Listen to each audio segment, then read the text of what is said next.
rotated the ball. This is right. Oh, and Southall very nearly caught in right. Well, was this deliberate? I guess it was. Southall has started to come out. Pushing out. Oh, now that was naughty. We've waited a while for it, but it's finally come, and Martin Keown just couldn't contain himself. Now this could mean a red card. It does, and Keown can have no complaints. It's been simmering. It's a legacy of what happened at Wembley, when Martin Keown had his nose broken, and he wasn't going to depart here without leaving a similar sort of blow, which was very unprofessional.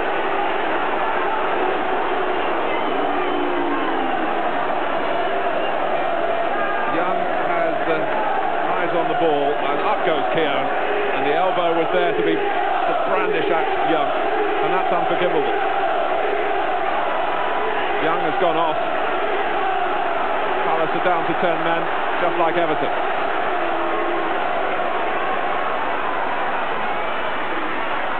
Beagrie, and the second time. This is Osborne. And that will be a corner, and maybe Crystal Palace's last chance to win it. Up goes Andy Thorne. Solarco to take the corner. Southall comes for it, decisively. And Beagrie can only turn it behind again. We're in the 5th minute of time added on.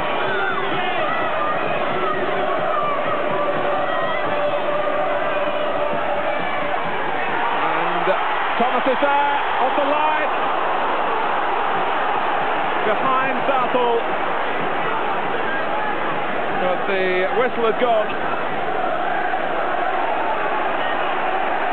Neville Southall was starting to go for it originally. Collymore perhaps was fouling him. Eddie Yowes it was who got it to safety. But I don't think the goal would have counted. 2 points dropped then, and realistically third place the best that can now be achieved. Excellent though for 150 to 1 outsiders at the season's start. Palace could still have a say in the Championship though, because next they visited Anfield. Ablett. Rush let it run for Beardsley. On again. Ian Rush. Oh, the counter! What a goal by Ian Rush! And what a moment for him. His 300th goal in club football is one of the best that he's scored for a long, long time. Nigel Martyn never had an earthly.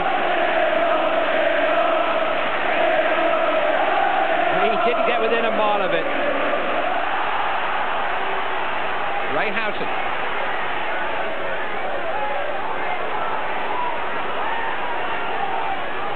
Beardsley. Nicol. Barnes. 2-0. John Barnes frees himself at the shackles of his marker to head a second goal for Liverpool. Captain Strauss from Steve Nicol, and John Barnes defeated both the offside trap and the night-long attentions of Alan Pardew to head his 18th goal of the season. Crystal Palace have marked up so tightly, but they let Barnes go there. The flag stayed down, and Barnes made no mistake. John Barnes. Steve Nicol. Ray Houghton popping up from a hole in the ground, and McGoldrick has run the ball into his own net, and Liverpool lead by 3-0. Ray Houghton with that pop-up run made it possible, but Eddie McGoldrick, who's had a great night really for Crystal Palace, could do nothing but turn the ball into his own goal. Just 3 minutes left to play. and there goes Houghton down the centre of the field, and that's what embarrassed Crystal Palace, and McGoldrick stretching got the final touch past his own goalkeeper, and he just couldn't get back there to salvage it.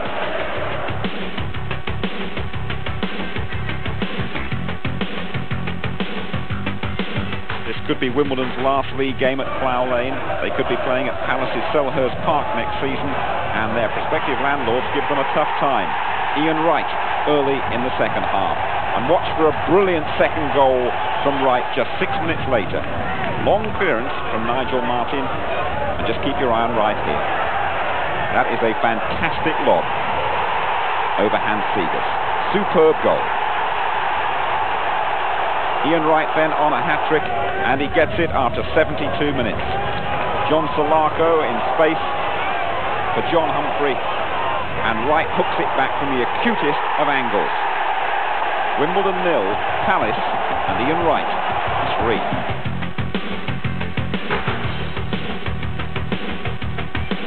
There's an early gift for Palace at Selhurst Park, a fumble by United keeper Gary Walsh, and a chance for Ian Wright, his 25th of the season after only 3 minutes. United perhaps with other things on their mind. They go to Rotterdam on Wednesday for the Cup Winners' Cup final against Barcelona, and they rested 6 regulars. No surprise when Palace go further ahead through John Solarco just before the hour.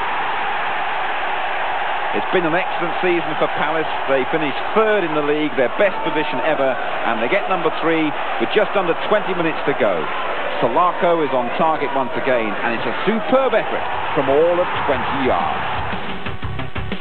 Crystal Palace finishing the season in style. That 3rd place in the league, by far the highest position ever achieved by the club.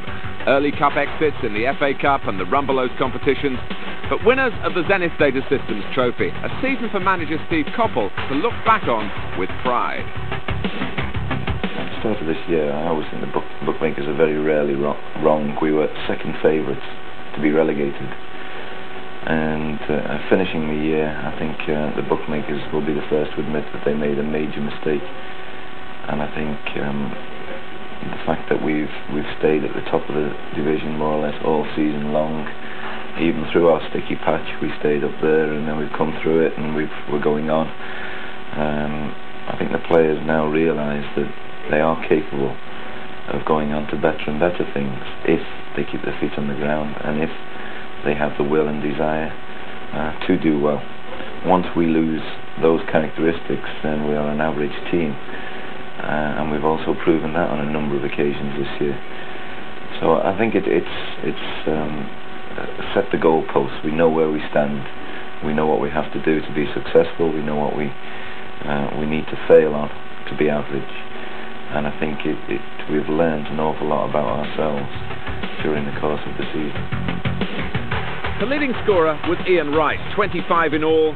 Great goals from him to be recalled in this most memorable season for Crystal Palace.